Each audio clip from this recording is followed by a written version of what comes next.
So Marcus Freeman, the head coach of Notre Dame. Oh, I can't wait for this one. Here we spoke go. Following the loss to Northern Illinois over the weekend, which, by the way, Brady Quinn listened to on KNOX Sports Radio on his way back from Ann Arbor. And Marcus Freeman spoke about his team's mindset heading into that game. Let's take a listen. You know, this is the first time in my 3 years as a head coach that we have won the big game early in the season, right? 2 losses to Ohio State, and then all of a sudden we win, and everybody says, hey, you're going to the playoffs, you got an easy schedule. We all hear it. And I think we started to believe that. And there is a physical approach to preparing for a game, and I think physically we prepared the right way, but there's also a mental approach and a mindset that you have to have every single week, and I think that's where we failed. So that's the I guess the explanation for Marcus Freeman as to why Notre Dame lost to Northern Illinois. I think there's a couple of things that, and this is just my perspective from playing, having played there, being on the outside now, which I feel like is always unique because everyone tells you when you're there, like you really don't understand the magnitude of Notre Dame until you leave. And it's true. You know, you don't understand the reach it has. You don't understand the pull it has, how people identify you. And it's very true from that sense that it's always a part of you. You know, and a lot of other schools feel like that, but the Catholic institution obviously has a greater pull because of the Catholic Church and et cetera. So we don't need to get off on that tangent, but the general point is when you go to Notre Dame, you kind of take on this identity of like, there's always gonna be national attention. And for the guys that choose to go there out of high school, I feel like they oftentimes have a better feeling for what they're signing up for, maybe not fully being aware of it, but having a pretty good sense, as opposed to in the world of NIL, when guys come from different schools, they really don't know, especially if they're only going to be there for a year or so. It's like, it's almost as if like they had this other college experience and then they go to this and they're like, whoa, this is really different. Like I don't, you know, I haven't been in a program that's like kind of trained me, prepared me to adapt to this. And it's very, very different. So I think that approach is difficult for every like transfer that comes in to be on the big stage like that and the national attention that comes along with it. And there's obviously other places too that, you know, they kind of battle that same thing. That's kind of one thing that where I think the mentality is you have to understand everyone's always going to give you their best shot because you're Notre Dame. And it's going to sound biased because I'm a Notre Dame man, but I experienced that. I understand the trash talk that I heard being in that stadium, being on that field, and the things people would say, and the things they talk about, how, you know, you'd get a lesser team that would come in there. Well, I mean, look, we never played group of 5 teams, so I can't speak to that. But you would get teams that would come in there and say like, hey man, we're making history today. Like we're going to remember this one forever. You know, they'd say things like 4 for 40. We'll remember these next 4 years for the next 40. You know, and they say things like that because for Northern Illinois in their program, that is the biggest win in their program's history. Not just because of the ranking, but because of who it is. The proximity of Northern Illinois to South Bend. All of that. Everything that encompasses. And I think the thing that you have to be able to train your team and thing you have to be able to do is realize that just because their schedule is perceived to be easier, which it is. I mean, I think we'd all agree. Looking at their schedule, Florida State doesn't look as good. They already got past Texas A&M. Louisville, okay, they'll be ranked, they'll be good. USC could be good, but it doesn't matter. Everyone's going to give you their best shot. Like Louisville couldn't wait to get you in their house last year. And look how that ended up. So you have to prepare yourself mentally, emotionally to be there for that every single week because they're going to pull something out that they've never showed before. They're going to throw the kitchen sink. They're going to do something that's going to be unique to this game, to take that shot, to take that chance. And that's just, unfortunately, I think one of the things that became somewhat apparent last week is that for a home opener, if you're a player coming out, especially if it's going to be your last year there, for your home opener, you should be running out of that tunnel with your head on fire, ready to decapitate someone on defense, are ready to just go ahead and just bludgeon someone on offense up front and dominate. And unfortunately, that was not the way the game went. It didn't seem like that was the mentality of the team. I don't know all the particulars that go into it, but that's the thing moving forward is like it doesn't matter. Purdue's coming off a bye. You got to go to their house. I don't care what the perception is of Purdue. You're going to get their best shot. You're going to get their best shot. There's going to be stuff you haven't seen before. And so that's what they're going to have to deal with now every single week, understanding that that's the position they put themselves in. Is it as so this is what my thought was. It would be one thing like if Notre Dame had come out and, like losing the game, I get it. But the fact that there was no response in game, that they trailed for a lot of that game. By the time they took the lead, then it felt like there was no real adjustment or wake-up call throughout the course of the game. Like they went down early and there was no real response. Like I would assume and we've seen like Penn State was losing to Bowling Green. And then Penn State figured it out and responded and ended up winning that game. And it didn't look pretty and it wasn't what everybody expected, but at least there was a response. It didn't feel like there was any response in game. And it was almost like I can get Marcus Freeman saying, yeah, we started to believe our own hype, but there was no point during the game where they said, hey, wait a second, guys, we're in a dogfight here against a MAC school, a team that we should not be in a dogfight with. Let's get this together and let's finish this game off. And there was none of that. And I just wonder how concerning is that based on the fact that, yeah, coming into the game, I get it. You weren't ready to go.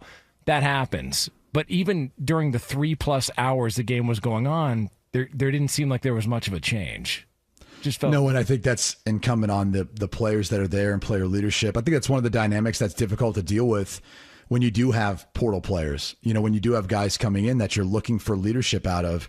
They've already got a number of things they're dealing with. They're dealing with the transition to a new campus, new place. They're still learning, their daily life, classes, etc. They're dealing with a new offense. They're dealing with all these things. So there's a lot of newness that makes it difficult to be able to make it all come together in 1 year's time with no preseason, none of that. And again, not to point to Riley Leonard specifically, but he's, as the quarterback of Notre Dame, you always get more blame than you should get, more credit than you should get. And their passing struggled. I think they're ranked like 130th. They've yet to throw a touchdown pass. They're one of 4 or 5 teams. So, of course, that's going to be where blame goes or criticism goes.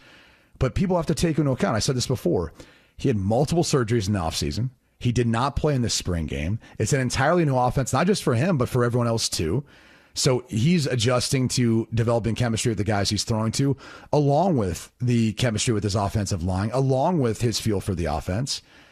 So there's a bunch of reasons where, like, if you play out that Monte Carlo scenario or simulator, yeah, Northern Illinois in some of those 10,000 different scenarios was going to be Notre Dame if they don't have their best day.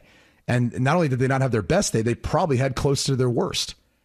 I mean, again, a lot of the blame goes on the offense, but I mean, the defense gave up some big plays. The defense allowed, various things to happen. I mean, when you lose like that, everyone's involved. And I said it yesterday, and I'll reiterate it. It's one of the worst losses in Notre Dame history. Show me another time there's been a top 10 ranked Notre Dame team that's lost to a group of 5 team where they're a 4-touchdown favorite.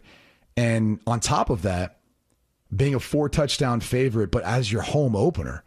I mean, LaVar, that's where I sit there and just go, like, it's tough to deal with, like, not having the juice for a home opener. Yeah. And I think Penn State could relate a little bit to that this past weekend, right? I'm sitting here just listening. Does that frustrate you? I think everybody was in shock. I think I was getting sick to my stomach. Like, I can't believe that these guys have opened up this time. We haven't stopped them. Like, I just remember in my head, I'm sitting there talking to myself, like, there's no possible way that we're not going to oh, you did get him. Shoot program. Got that fly. There's no way we can lose our home opener to Bowling Green. No offense to Bowling Green. I thought that they were well coached, well prepared. I thought that their game plan and their strategy was superior to what we had going on defensively. But even with that being said, I'm like, okay, halftime, we got to make the adjustments. And really, at the end of the day, what needs to happen is we need to assert ourselves in a way where we show dominance up front. It's going to all start up front. And I would assume that that's what would have happened with Notre Dame, too. Like, just the idea of understanding the difference between the smaller schools and the bigger schools is generally going to be in the trenches. Offensively, defensively, you should not be able to withstand the amount of strength and depth that a Power 5 team has. But yeah, I mean, I just couldn't believe what I was seeing, and I was tremendously. I don't want to say I was like thinking we were going to lose, because I felt like halftime is like, come on guys, like halftime you adjust, you come out and you do what you need to do, because we had offense going. Our offense was really doing well. We were like the Jets, right? Our offense, well, not really, kind of sort of. Our offense was scoring. They were doing what they needed to do, but our defense could not stop Bowling Green's offense, and that was concerning. And it was concerning to me, not to lose to them. It was concerning to me for what we got to go through for the rest of the season. But I think they tightened it up and were able to pull it together. But yeah, I was sitting there feeling the same type of way for a moment, like this cannot happen. Can't lose at home. Steve Sarkisian was basically telling his team and said afterwards, you know, we're looking at Notre Dame as like the example. Like, don't do what happened there, where all of a sudden you start to believe the hype. I felt like that was Florida State, and that was legitimately a good, like, Georgia Tech is a major Division I school. It's a program. But you still were like looking at it like Georgia Tech isn't going to beat Florida State. So there was the caution. That was the tale of caution right there. Don't be that team that's favorite and allow a team to sneak up on you and hit you in the mouth. The Florida State one I can understand more, because, look, it's all the way over in Ireland. Like, you know, we don't, it's a neutral field. We don't know. It's week 1. Man, that team's coming off of an undefeated season. And sort of. They lost the whole game. Yeah, sort of. And brought in ukulele. You know what I mean? Ukulele. At quarterback. DJU? Yeah. That is so messed up. So messed up. I mean, you'd have thought that they were going to be much better than what they ended up being so far. Turns into ukulele. Yeah, banjo. So dumb. Yeah, it's, you know, home opener and just not a whole lot of response. But who they got? Miami of Ohio is their next home game in a couple of weeks. I feel bad for them, man. Man, I bet you they like the amount of misery and feeling miserable in practice, and how hard they're probably going to practice, and how hard those coaches are going to ride them. You know what the tough part is like Miami of Ohio is actually all right.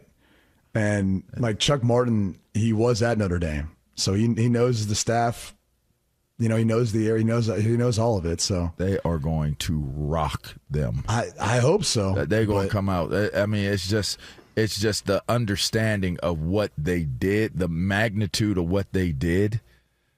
Like they got to look at each other and be like, if we don't whip the S out of everybody else we see moving forward, we will be remembered as possibly the most disappointing team that's played here.